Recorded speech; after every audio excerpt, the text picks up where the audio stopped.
Volodymyr Zelensky a appelé ses alliés à fournir davantage de missiles de défense aérienne après de nouvelles attaques russes sur l'Ukraine ces derniers jours. Selon le président ukrainien, Moscou a lancé plus de 1700 drones, 1380 bombes guidées et 69 missiles cette semaine. La plupart des frappes ciblaient les infrastructures énergétiques du pays pour priver les Ukrainiens de courant et de chauffage en plein hiver. Le maire de Kiev, Vitali Klitschko, a déclaré que plus de 1600 immeubles d'habitation sont plongés dans l'obscurité et le froid après une attaque russe qui a eu lieu tôt ce samedi matin. Les températures avoisinant les moins 10 degrés ont considérablement ralenti les interventions des équipes de secours et les réparations. Ces bombardements ont eu lieu alors que des négociateurs russes, ukrainiens et américains ont discuté ce vendredi à Abu Dhabi des conditions pour mettre fin à 4 années de guerre. Selon Volodymyr Zelensky, l'épineuse question des territoires occupés reste le principal point de blocage dans ces discussions. Outre les coupures de chauffage et de courant, Kiev est en mauvaise posture sur le front. Les troupes ukrainiennes sont sur le recul depuis près de 2 ans face à un adversaire plus nombreux et mieux armé. Après un bref passage à Davos, Emmanuel Macron met les bouchées doubles sur l'interdiction des réseaux sociaux pour les moins de 15 ans à partir de septembre prochain. Ce samedi, le président français a demandé que la procédure accélérée sur cette proposition de loi soit engagée. Il a également déclaré que les téléphones portables seraient interdits dans les lycées. Dans une vidéo diffusée ce week-end par les médias français, Emmanuel Macron affirme que les émotions de nos enfants et de nos adolescents ne sont ni à vendre ni à manipuler, ni par les plateformes américaines ni par les algorithmes chinois.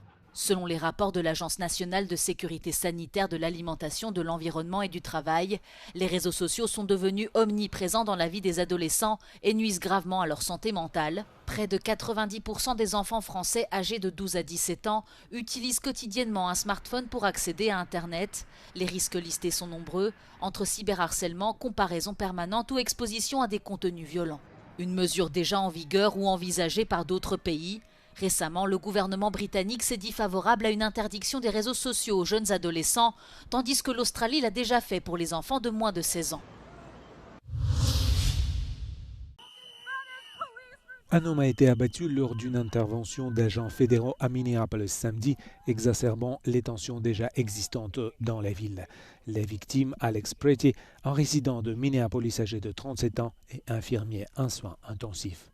Après la fusillade, des centaines de personnes sont descendues dans la rue pour protester contre la présence des agents fédéraux de l'immigration dans leur État, les démocrates souhaitant que l'ICE quitte Minneapolis. Right now we are focused on getting ICE out of the state. And of course we will use every lever that we have. But I do remind people that Donald Trump runs the White House. And sadly, because to date we have not seen the Republican members of Congress standing up, he also seems to run the Congress. Le département de la sécurité intérieure a déclaré que les forces de l'ordre avaient tiré des coups de feu défensifs après qu'un homme armé d'un pistolet s'est approché et a résisté aux tentatives de le désarmer pendant une opération. Mais une vidéo prise par des témoins montre Pretty tenant un téléphone sans signe évident d'arme. Le gouverneur du Minnesota, Tim Walz, a déclaré qu'il n'avait aucune confiance dans les autorités fédérales et que son État devrait mener l'enquête sur la fusillade.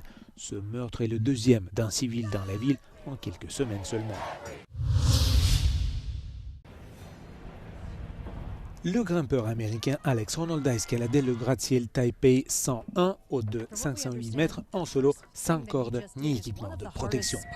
Il a fallu environ 1h30 à Honnold pour atteindre le sommet du 11e plus haut bâtiment du monde. L'ascension en solo libre de Honnold a été retransmise en direct sur Netflix avec un décalage de 10 secondes.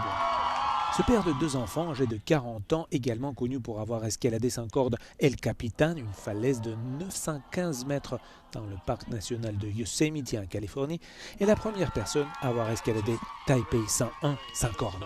Cet événement a suscité un vrai engouement, mais aussi des inquiétudes quant aux implications éthiques d'une ascension aussi risquée diffusée en direct. He's done it!